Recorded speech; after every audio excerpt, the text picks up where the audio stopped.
A vinheta, porque aí está o nosso homem.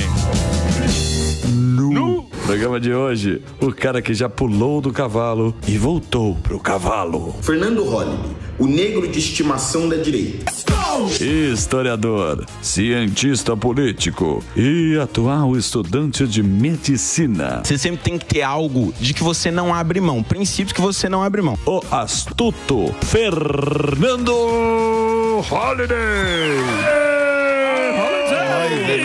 Uma salva de palmas para o nosso Fernando Holliday. Doutor Holliday, em breve. Doutor Holliday, que aqui brevemente ele está fazendo medicina. Sim, agora. tem o Doutor Hollywood, vai ter o Doutor Holliday. Exatamente. Foi nosso político durante um tempo. E você sabe que existe uma máxima. Eu sou um cara que eu não acredito muito em política e muita gente me critica por isso. Sim.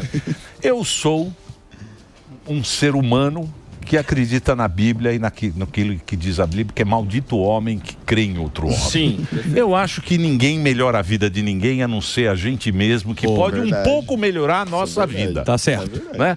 Quem pode mudar a minha vida e torná-la melhor sou eu para mim mesmo. Muito bom. É muito difícil. Você depositar. Você depositar toda a confiança num homem. Inspirado hoje. Não é. Não é, mas eu acho que. Na verdade. Eu acho que a sociedade é assim, faz parte do jogo. Então a gente precisa pelo menos tentar colocar homens mais honestos e melhores lá e divulgar o trabalho de alguns. Mas existe uma máxima que diz que o político honesto é aquele que entra, vê como é que é o jogo e pula fora. Tchau, pessoal. Quero nunca mais. Tchau, pessoal. Até a próxima. Já deu. Você se coloca nessa posição como político honesto, que viu que o jogo é sujo e pulou fora? Eu acho que é um pouco disso, sim, porque foi muita decepção, né? Tipo, assim, eu denunciei várias coisas erradas que eu vi no caminho. E foram pouquíssimas coisas assim que andaram, poucas coisas que efetivamente eu consegui resolver. Do ponto de vista de denúncia de corrupção mesmo, que eu tô falando. Mas isso você pode falar um dia ou você pretende... Ainda não posso, né? Seu mas livro. Espero que um dia eu possa contar em detalhes tudo o que eu vi e ouvi, né? Mas como sem ainda ninguém atirar, tá né? andando investigação, o negócio é que são investigações infinitas, né? Um negócio que vai anos e anos e anos e... não dá em nada, né? Acho que o caso dele específico é de risco de vida. Não, então, mas você acha... Então, mas é isso que eu digo para você, porque o Trump, ele estava falando exatamente isso. Ele falou que no primeiro mandato dele, ele ainda era ingênuo politicamente, ele não sabia que tinha gente que jogou contra ele dentro do próprio governo, no esquema do governo. Você acha que você foi ingênuo também de entrar nessa? Que você foi fazer ou não? Porque a gente não pode falar o que é. Entendeu? Mas, nesse suspense. Mas o negócio é o seguinte, quando eu entrei com aquela ânsia de mudar tudo, pé na porta, etc e tal. Então, não veio nenhum tipo de proposta indecente, nada, me excluíam dessas conversas. O tempo foi passando e a impressão que eu tenho foi essa, de que falar, bom, agora ele entendeu como funciona o jogo, tá aqui já faz uns 4 anos, vamos dar uma sondada. Vamos ver se ele topa entrar pro jogo. E eu, tonto, porque eu não faria isso hoje. Na época fiz. Fui lá e falei, quer saber de uma coisa? Estão me chamando? Vou falar com o Ministério Público e ver o que eu faço numa situação dessa. Que eu não sabia se eu tinha que ir a público, se eu tinha que... Como proceder, né? Como fazer. E aí eu fui, falei com promotores e tal, não sei. Teve todo um processo investigativo com gravações e tudo mais. E não deu em nada. Aí pior, vazou, fui ameaçado, precisei de escolta, usei colete à prova de bala, dependendo do lugar que eu vou ainda tem que usar colete. Escolta continua até hoje. Ou seja, eu me prendi e quem eu denunciei tá solto. Verdade. Que loucura. É terrível. É o esquemão. Sim. Né? O Holliday, a gente vai conversar bastante sobre essa eleição do Trump. Na tua opinião, esses 4 anos que nós tivemos de Biden foi uma paz tranquila. A gente não viu absolutamente nada da grande mídia, tava tudo muito bem. Agora, com a volta do Trump, ele volta a ser o culpado de tudo que acontece no mundo? Ou você acha que a mídia vai tentar dar uma contornada porque o público já percebeu esse modus operandi, pintar o cara como istas e óbicos. Você acha que eles vão recuar ou vai voltar a queimar o Trump, aí vai ser o culpado de tudo que acontece?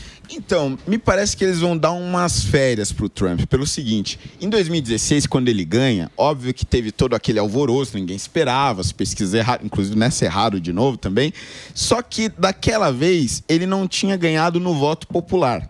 Então a imprensa se sentiu no direito de atacado. Tipo, tudo bem, ele ganhou porque o sistema americano permite isso, mas o povão não quer o Trump. No voto a voto ali tinha não essa quer. desculpa. Exatamente. Agora não. Agora ele não só volta depois de uma derrota lá na última eleição em 2020, como foi processado em diversas instâncias por diversas outras coisas aleatórias à política e também relacionadas à política, passou por todos esses processos e ainda assim ganha nos colégios eleitorais e ganha no voto popular. Então, assim, foi uma derrota... Uma lavada, né? Acachapante. Foi uma humilhante, lavada, como fala. Inclusive, quando você olha o mapa com os condados, Sim. né, as subdivisões ali dos estados, vermelho. os Estados Unidos ficou totalmente vermelho. Então eu vejo um constrangimento, tanto da imprensa brasileira, mas principalmente da imprensa americana, em atacar o Trump agora, porque agora sim, atacar o Trump é atacar a maioria dos Estados Unidos da América. Agora eu tava vendo climático. Agora eu tava Esse é o vendo, novo. você falou da imprensa americana, eu tava vendo agora há pouco um vídeo da NBC que não estavam atacando o Trump, e sim os eleitores, chamando os latinos e os homens negros de misóginos, pois não aguentam ver uma mulher na presidência. A culpa agora virou do eleitor. O que você acha disso? Você acha que a história se repete não só aqui, mas em todos os lugares, assim, quando, por exemplo, no seu caso, que você não pode ser um preto de direita. E lá o pessoal também não quer saber de mudança, eles são misóginos. Agora, eles acusam o eleitor ao invés de acusar o Trump. Exatamente. O que está acontecendo agora nos Estados Unidos é um começo do fim da senzala ideológica que eles viviam lá, né? Para fazer ali remeter ao meu livro. Porque é o seguinte, os negros e os latinos votaram durante muito tempo nos democratas porque eles tinham um discurso de grupo, né? Esse discurso segregacionista. Porque os latinos são excluídos, porque os negros sofrem racismo, etc. e tal. E tratavam eles sempre como um grupo isolado. E os republicanos nunca tiveram um discurso direcionado para esse público. Só que o Trump entrou numa questão muito prática, tanto para os negros quanto para os latinos, e isso que os democratas não perceberam e boa parte da imprensa americana está começando a perceber agora. Primeiro, a questão econômica, óbvio. Sim. Não importa se eu sou negro, se eu sou latino, eu quero ter dinheiro para comprar as todo minhas mundo paga coisas, imposto, sustentar a minha família. Ainda mais nos Estados Unidos, que eles não estão acostumados à inflação como a gente, eles não têm um histórico de hiperinflação. Então, a economia é um ponto. Só que o outro ponto central, e acho que pouca gente falou disso, é o seguinte: nesta campanha, o Trump nomeou o Ben Carson, que é um neurocirurgião famosíssimo, republicano também, que é negro, evangélico, e ele nomeou ele nesta campanha para cuidar do que ele chamou de departamento ou setor de fé nacional. Ou seja, a responsabilidade dele na campanha era unicamente tratar com os grupos religiosos, principalmente desses grupos minoritários. Ou seja, o Trump inovou ao conversar com as minorias através da fé e da economia. Sim. Do tipo, olha, vote em alguém que acredite no Deus que você acredita. Vote em alguém que respeita o Jesus que você respeita. Sim. E vote em alguém que se preocupa com o seu bolso, com o sustento da sua família, com o pão de cada dia. Não me interessa se você é negro ou latino, se você veio do Chile ou se você veio da África. Aqui você é americano e aqui você deve ser respeitado, deve ter uma vida melhor.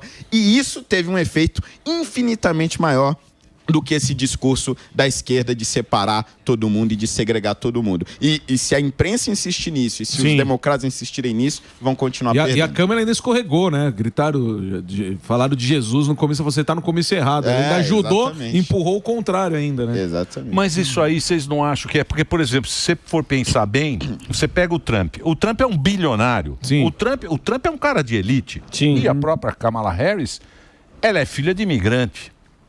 É o contrário, é o oposto, porque o que acontece? O Trump falou com o pobre, ele falou com o cara normal. Sim, é. Porque o cara que está dominando o mundo, essa esquerda, ela não fala mais com o cara normal. Não, exatamente. Fala com a elite. Essa elite, ela fala com que é a turma da Globo. Quando você põe, por isso que o cara não gosta mais de ver a Globo News. Quando você põe na Globo News, tudo bem, aqui a gente é burro mesmo. A gente assume. A gente assume. É boa e bom. Mas lá eles se colocam como os caras que vão ensinar a gente a votar. Superior, exatamente. Então eles não dão o direito do cara que está acompanhando o pânico, a programação. Eles não dão o direito de você escolher teu candidato. Você tem que votar no candidato que ele escolhe, porque ele é muito bom. Ele é muito superior. Essa elite, e aqui no Brasil também. É isso aí. Exatamente. Essa elite canhoteira dos artistas, do Caetano Veloso, essa turma. Olha. Essa turma, ela se acha muito melhor do que a gente que é professoral e fala, se você não votar, né, que é um absurdo que você não vote. Você é brega, a gente é brega. Então, o que acontece? Homem das cavernas. Isso, então, para você ver como é que é o negócio. A Kamala Harris, ela vem de classe média, né? Sim. Ela é filha de imigrante. Representaria, representaria muito mais o cara que é normal, que é o cara que trabalha, quer ganhar um pouco melhor, quer o filho na escola, quer melhorar de vida, pô. É o que todo mundo quer. E esse cara que é bilionário tá falando para essa turma. Inverteu completamente. Sim. Por quê, professor? Quero ver você sair dessa. Não sei, isso Eu quero ver você sair dessa. É uma análise política que não, você tem uma tem a capacidade de saber isso. Eu acho que as pessoas, essa questão de desmistificar, a mídia antes era muito assim, não, o cara é da TV, o cara era longe da situação. Hoje todo mundo produz conteúdo, eu acho que ficou uma coisa mais comum. Então quando você tenta fingir que a TV é uma coisa muito especial, as pessoas falam, isso é meio fake. Mas pode ser outra coisa, mas não sei. Na verdade, as pessoas sabem que elas podem prosperar se o Estado não encher o saco. Elas sabem que talvez ficar bilionário igual o Trump, não, mas pode ascender na vida sem depender do Estado. Então as pessoas já têm essa noção, já sabem que isso é possível, então chega de Estado enchendo o meu saco e os caras querem prosperar. E aí, nisso que você falou, é muito importante a escolha do vice do Trump, que é o J.D. Vance, que tem lá o filme famoso, que eu sempre esqueço o nome, que conta a história dele e que é justamente isso, né? A representação do sonho americano. Ele era, inclusive, ele vem daquele típico público do Trump que ele atingiu, que é o branco americano de classe média baixa, principalmente. Que é o redneck, né? Que eles falam que é o redneck. Exatamente. Que tinha condições de vida ali mínimas, necessárias, estudou sempre escola pública, etc. Não tinha muita perspectiva de avançar na vida, só que conseguiu, pelos seus próprios méritos, entrou na faculdade, se transformou em um grande empreendedor, conseguiu montar sua própria fortuna, não ficou bilionário igual o Trump, mas melhorou infinitamente a sua vida e a vida da sua família. Então, eu acho que quando o americano olha pro J.D. Vance, ele enxerga o sonho americano e se enxerga também. Exatamente. Era uma vez o sonho. Lugar no qual ele pode chegar lá. Mas era uma vez o sonho. Era uma vez um sonho. Exatamente. E qual que é o recado que você acha que é pro mundo ou pro Brasil quando tem um Trump sendo eleito nos Estados Unidos? Que a gente está vivendo aí também um momento parecido, se você pensar lá para frente. E as pessoas já fazem projeções. Por quê? Porque esse discurso progressista ou discurso que é da esquerda aqui, ele já não tem mais o que contar. E sabem que não vão entregar esse discurso. Não é verdade? Verdade.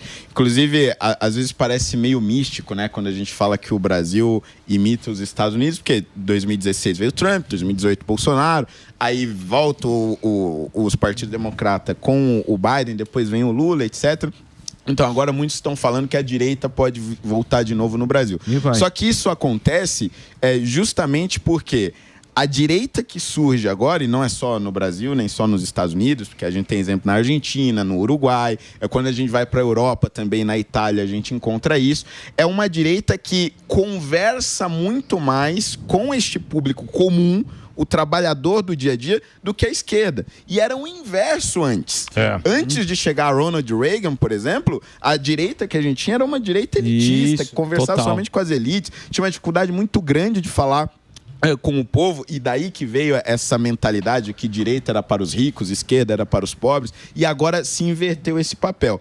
E me parece que isso acaba sinalizando para o Brasil esta tendência de mudança, além do fato de que o Trump pode ser um grande cabo eleitoral, mesmo que de longe, mesmo sem pedir voto diretamente, para a direita aqui no Brasil em 2026. Mas acho que a interferência também é porque temos bons nomes da direita e poucos da esquerda, principalmente jovens. Você vê uma liderança da direita muito maior no Brasil do que a da esquerda. Não estão fazendo nomes, né? É verdade. Inclusive, essa é uma das crises hoje da esquerda, né? A esperança deles era de que o Boulos vencesse aqui a prefeitura e se criasse uma nova liderança de esquerda.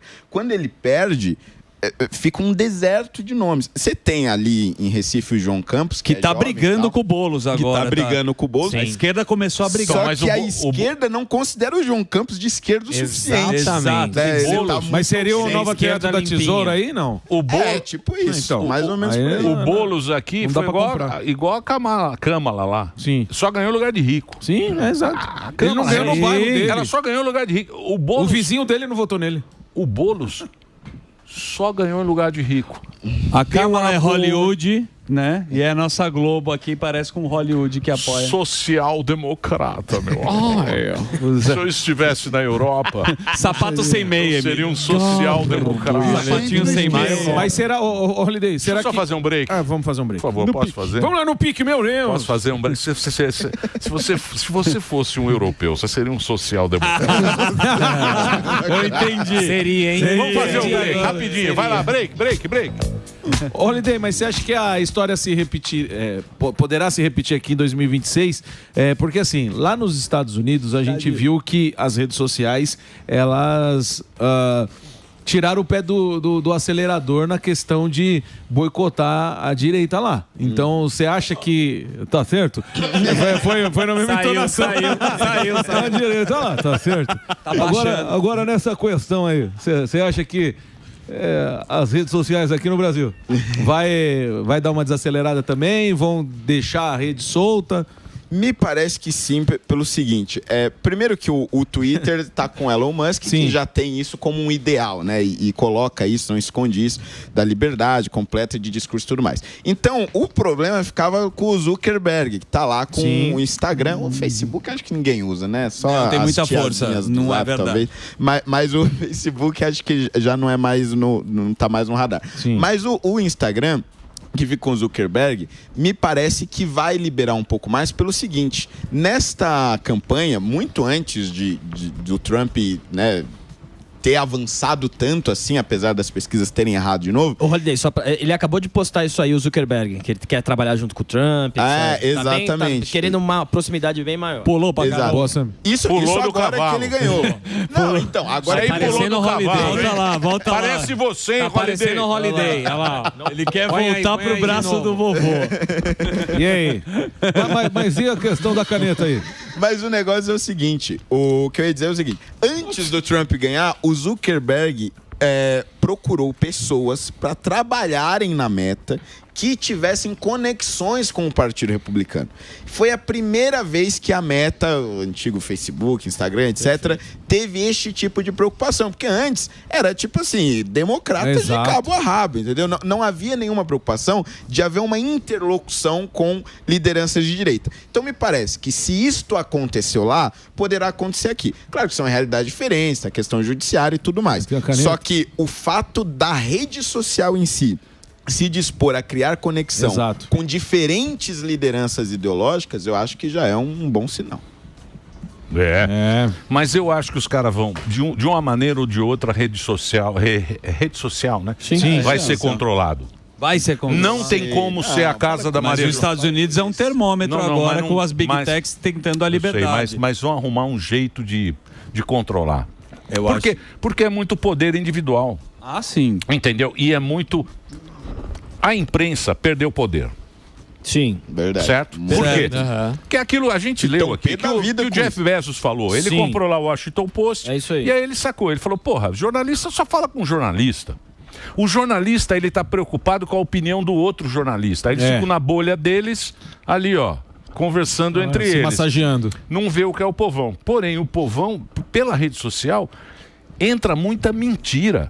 E engana também a maioria das pessoas que são ingênuas. Esse é um ponto. Então, quando a imprensa era fundamental, que todo mundo respeitava o papel do jornalista, falar, pô, esse cara olha por mim. Você lia o jornal e fala, pô, esse cara...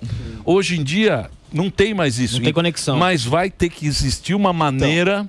Vai ter que existir um jeito. Como, eu não sei. Não, para com isso. O negócio Você acha que não? Eu acho que leva tempo. Porque, por exemplo, quando a imprensa surge, na história mesmo da humanidade, lá com Gutenberg imprimindo e tal, vem a impressão, vem os primeiros jornais, você não tinha como saber o que era o jornal confiável e o que era o jornal que só lançava mentira. Como é que isso foi melhorando ao longo do tempo? Como é que a gente foi reduzindo esta quantidade de mentiras impressa mesmo, na imprensa? Com o tempo. Porque conforme o tempo vai passando, eu vou vendo onde eu tenho fontes confiáveis e onde eu não tenho. Aqueles jornais que se tornaram tradicionais e foram ganhando credibilidade com o tempo foram aqueles que sobreviveram na história. E aqueles que não ficaram pelo meio do caminho. Mas você está partindo do princípio que todo mundo é honesto. Não, entendeu? Quando você parte do princípio, fala, não, a sociedade realmente é honesta. A gente só está aqui com gente honesta, então beleza, todo mundo pode falar o que quiser, porque todos são honestos igual a mim. Mas, o que tem de gente querendo dar o... Eu não estou falando de quem fala, eu estou falando de quem ouve. Porque o sujeito que recebe a notícia, com o tempo ele amadurece o suficiente para entender onde vem a mentira e onde está a verdade, entendeu? Esse é o grande ponto. O público ainda não teve tempo de se acostumar a essa rapidez de informação, essa rapidez de fluxo de informação. Só que as próximas gerações, que isso, já vão vir... Não, mas por exemplo, ontem a gente estava conversando, veio aqui, ele é vereador lá no Texas. E ele estava falando assim, Maurício Galante. Por exemplo, nos Estados Unidos, para você sair candidato a alguma coisa, você passa por muito filtro. É mesmo? Aqui, se você chegar com 2 milhas para um cara que tem um partido pequeno, fala, opa, toma. Tô afim de ser, você tem um partidão? Tá aqui, 2 milhas para você. Eu saio candidato e sou capaz de ganhar uma eleição. Capaz mesmo. Entendeu? Sem ter o menor preparo, sendo meio... Não tem filtro. Não tem filtro aqui. É verdade. Então, os partidos, você sabe como é que é. Partido aqui tem 30 partidos, o cara é dono do... Acabou, Dedê? Sério? Mas já... Tava mal gostoso. Mas tem mais atrás. Pô, Dedê, por que você é assim, tão cruel? O Holiday agora vai ser Doutor Holiday. Doutor Holiday. Mas eu tenho certeza que você vai voltar pra política. Vai. Tirei 8 na prova de anatomia. Isso, traz o boletim pra gente toda semana.